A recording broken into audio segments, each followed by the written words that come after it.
a firefighter in the back of a police cruiser. How'd he end up in handcuffs? He says he was just doing his job. We're done, sir. I had administrative.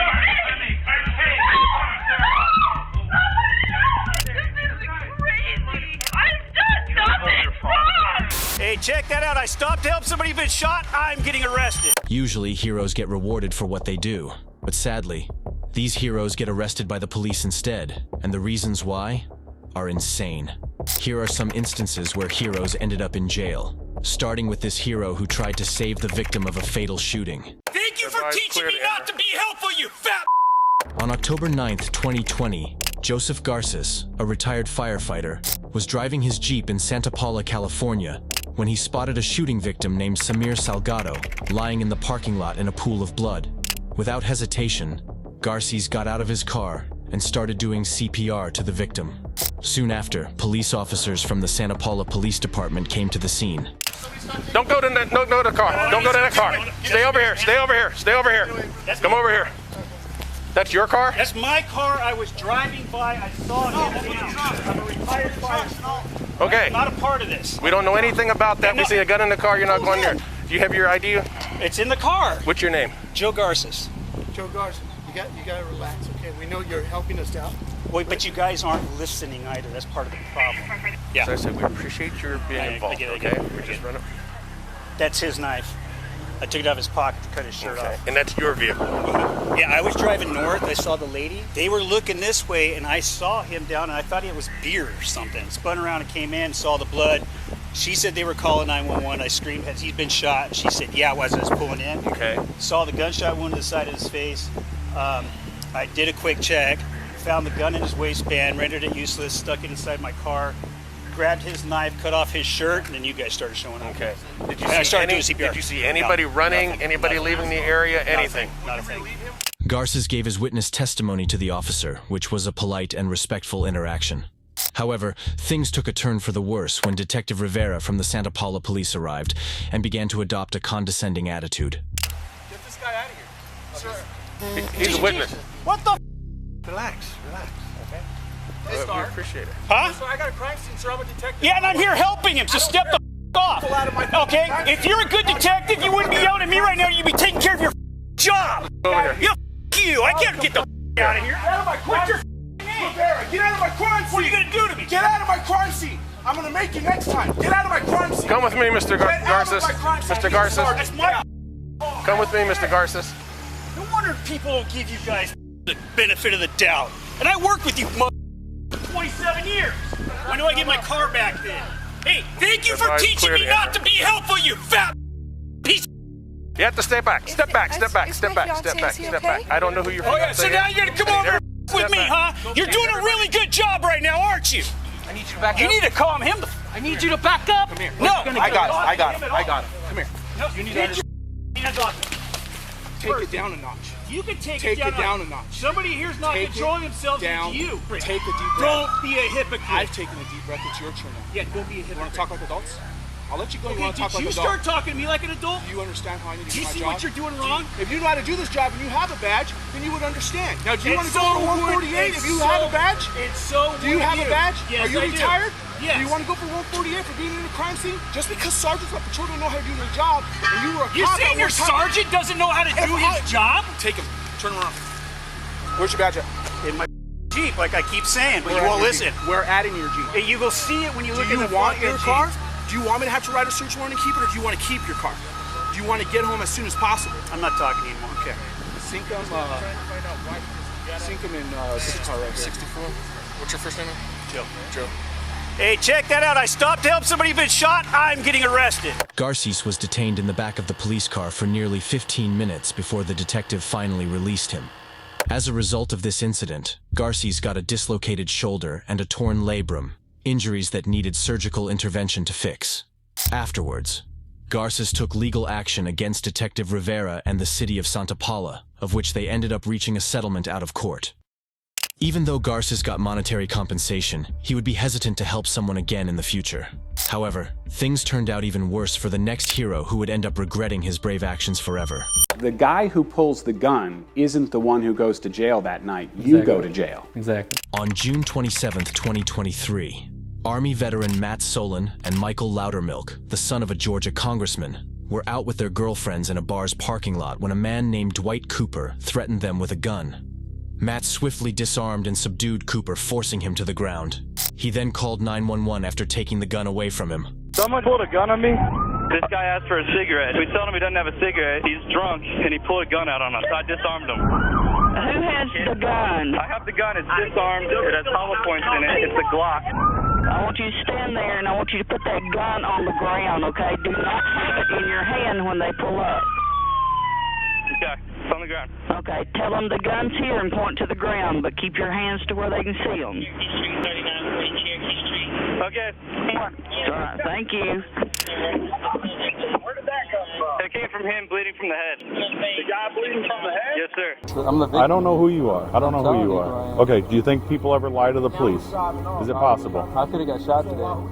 Yep, me too. That's know. my job. I was in the it military happens. for 6 years. I think I know Congratulations, that. I was sir. in Afghanistan. I know exactly what danger is. If I'm not armed, you want to test me or frisk me or whatever? You're fine. Just don't move, and there's not an issue with that. Don't go reaching in your pocket, man. You just Get away and get thrown on the ground. Don't be stupid. I understand completely. You're not exactly being cooperative either. I'm putting him in my car. Sure. Did I do something wrong? I don't know what's going on. We're trying to detain you to figure out what's going on. Does that make sense? Yeah, but did I do Okay. something wrong? Did I do something wrong or no? I mean, you guys wouldn't even be out here if I didn't call you.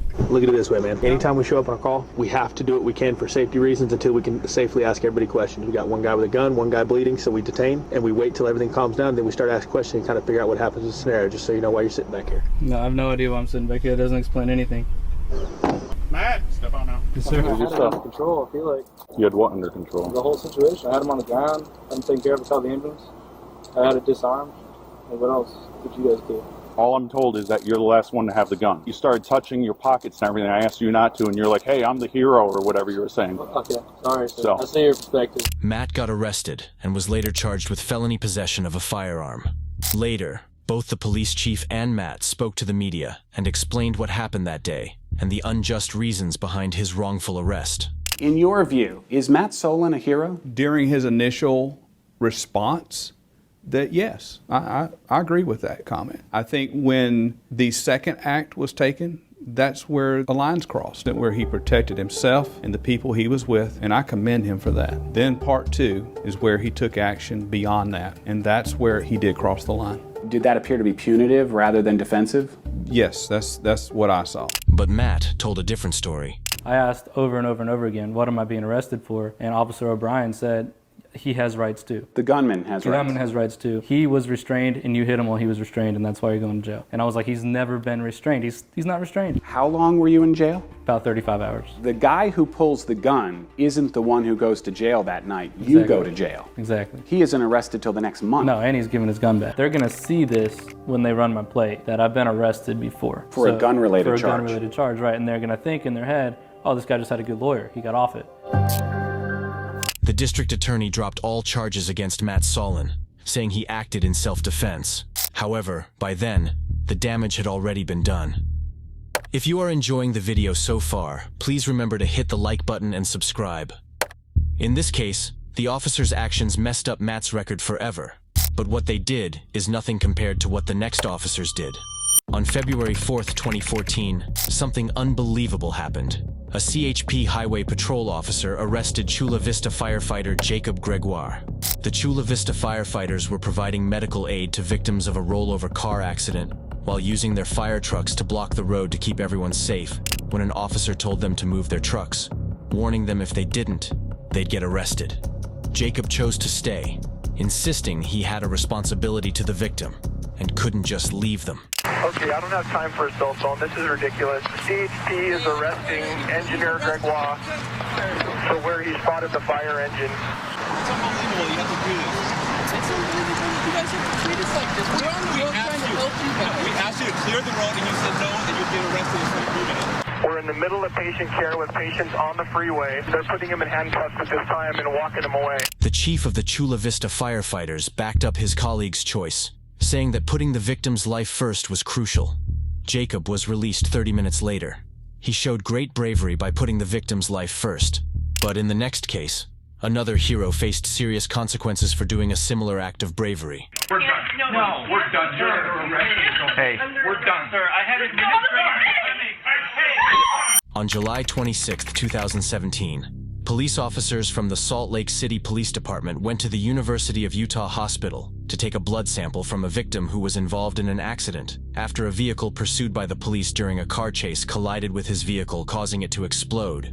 This resulted in several injuries and burns, leaving the victim in a coma. When the officers got there, the nurse in charge, Alex Wubbles, stopped them from taking a blood sample, and the ensuing interaction quickly descended into chaos. So I printed this off. This is what I was told to print off. And Brad, I'm just putting on speaker so you can. So I have this. It says obtaining blood samples for police enforcement from patients suspected to be under the influence. Okay, this was something that you guys agreed to with this hospital. The three things that allow us to do that are if you have an electronic warrant, patient consent, or patient under arrest, and neither of those things. The patient can't consent. He told me repeatedly that he doesn't have a warrant, and the patient is not under arrest. So I'm just trying to do what I'm supposed to do. That's all. So. Okay, so I take it without those in place, I'm not going to get blood. Is that? Am I fair to surmise that? The nurse stopped the officers from getting a blood sample from the unconscious patient, citing it was against hospital policy and legal regulations.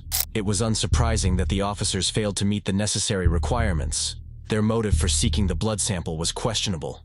They sought to determine if the victim had consumed any drugs or alcohol, potentially to justify the car crash, as police regulations strongly discourage high-speed chases on busy traffic to avoid endangering civilian lives, a protocol the officers seem to have neglected, resulting in the crash. I don't know. I have no idea why she's blaming me. I'm just representing me. Why are you blaming me? She's the one that has told me no. Yeah, but sir, you're making a huge mistake right now. You're making a huge mistake because you're threatening a person. Frustrated about not having his way, the officer did something really shocking. Oh, please. No, we're done. No, we're done. You're under arrest. Hey. We're done. Sir, I have Seriously. Payne. Then walk. Detective Jeff Payne, who was later identified as the officer in question, forcefully grabbed the nurse, slamming her against the wall and handcuffing her simply because she chose to follow the law and protect her patient's rights. Soon after, Detective Payne's boss, Lieutenant James Tracy, came to the scene and began to pressure and manipulate the nurse into complying with their demands to give them the blood sample. Okay, the problem is this, okay? You're telling me what your policy is, and I appreciate that you have a policy. It's not my policy. No, I know. No, I'm not trying to do anything. I'm being told what to do and what I've been told. And what I'm trying to tell you is, we wanted blood from this guy. Now, I have talked to people, and there's probably a much better solution that we could have come to, okay? But, all we had to do was the blood, okay? And my point is, there are if we're breaking the law, if we're doing wrong, okay? Just listen to him. Listen to me. If we're doing wrong, there are civil remedies, okay? If we took this blood illegally, it all goes away, all right? So there's civil remedies if we make a mistake. What I'm telling you is, we are not making mistakes, okay? I've done this for 22 plus years. I know what the law is when it comes to search and seizure, all right? And what you have done, because your bosses are telling you to, has been to prevent this officer who was called out to do a job to do his job. That's obstructing justice, okay? These two officers clearly have serious ego issues.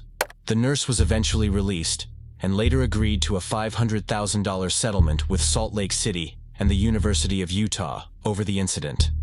Detective Jeff Payne was subsequently terminated from his position, and Lieutenant Tracy was demoted 2 ranks below to the role of a patrol officer after internal investigations conducted by the Salt Lake Police Department. If you like watching true crime videos like this one, make sure you're subscribed to see more.